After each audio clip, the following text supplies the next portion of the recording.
सेनपुर से आए हैं। सेनपुर से आए हैं। सेनपुर, अच्छा।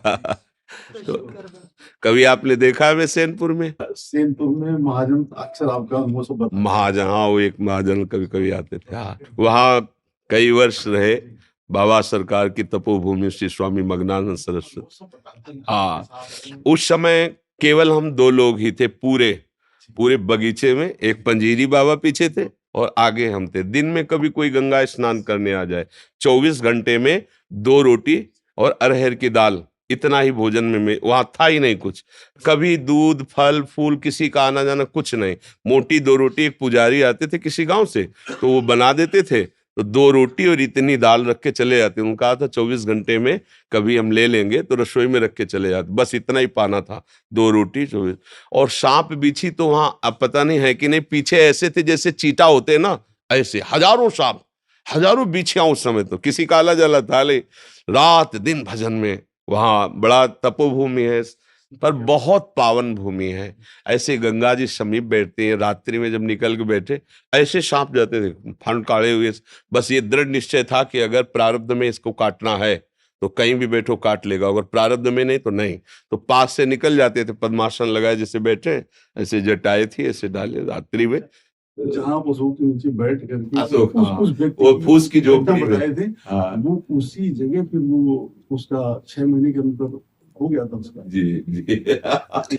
एक बार क्या हुआ कि वहां का एक गुंडा था जी, उसी की। हाँ, वो 6 महीने के अंदर। हाँ, तो हम ऐसे गेट की तरफ बैठे थे ऐसे, तो मोटरसाइकिल से जूता पहन कर आया। तो हमें कुछ पता नहीं था, पर हम उससे कहा, भाई 4-5 वयोवृद्ध बैठे थे, हम कहा भाई आपसे प्रार्थना है, बाबा सरकार की तपोभूमि है, आपको यहाँ गाड़ी और जूता सहित नहीं आना चाहिए। तो उसने गाड़ी खड़ी की, हमारी तरफ ऐसे देखा जैसे शेर अपने शिकार को देखता है। हम बाबा जी, फटे पुराने कपड़े, वहां तो बड़ा अकिंचन स्वरूप है। तो वो गया ऐसे जूता पहने, तो हम कहा कि कैसा अभद्र आदमी है कि संतों की बात भी नहीं मानता है। बोले, महाराज आप बेकार बोल दिए। तो हम कहा क्यों? बोले मतलब 50 काटने वाला आदमी है, किसी को भी काट सकता है, किसी को मार सकता है, इसकी मतलब चलती है इस एरिया में, गंगा का किनारा है, किसी को भी काट के फेंक दे। हमें लगता है कि आपको नहीं बोलना चाहिए। लौट के जब आया तो वो गाड़ी थोड़ी देर स्टार्ट, हम कहा भाई यहाँ स्टार्ट नहीं करना, बाहर जाओ, यहाँ स्टार्ट नहीं होगी। मतलब हम कोई सिद्धि नहीं दिखा रहे थे, हम उसे कह रहे थे कि आप बाहर ले जाओ बाहर। और लाख स्टार्ट किया लेकिन स्टार्ट नहीं हुई। तो हमने उससे कहा कि एक पावर है जिसको तुम जानते नहीं, बाहर जाओ यहाँ। तो चला गया। दूसरे दिन हम उसी अशोक के नीचे, जो बड़ा अशोक जहाँ झोपड़ी वाली है, गंगा स्नान करके आकर के फिर बैठते थे। तो बैठे थे तो पादुका से पत्तों की खनक होती है, तो ऐसे लगा कि कोई आ रहा है, और वहां आदेश था कि कोई भी गंगा स्नान करने आए उधर ना आवे। तो हम कहा हो सकता है पुजारी जी ने ना बताया हो। तो ऐसे दृष्टि गई तो देखा वही आदमी। तो थोड़ा मन में आया कि क्रूर स्वभाव का आदमी, पता नहीं चला। शांत बैठे रहे। उन्होंने देखा, ए बाबा, कहा जी, ऐसे कहा जी। तो उसने पहले पिस्तौल निकाली और सामने रखा, बोले इसको जानते हो?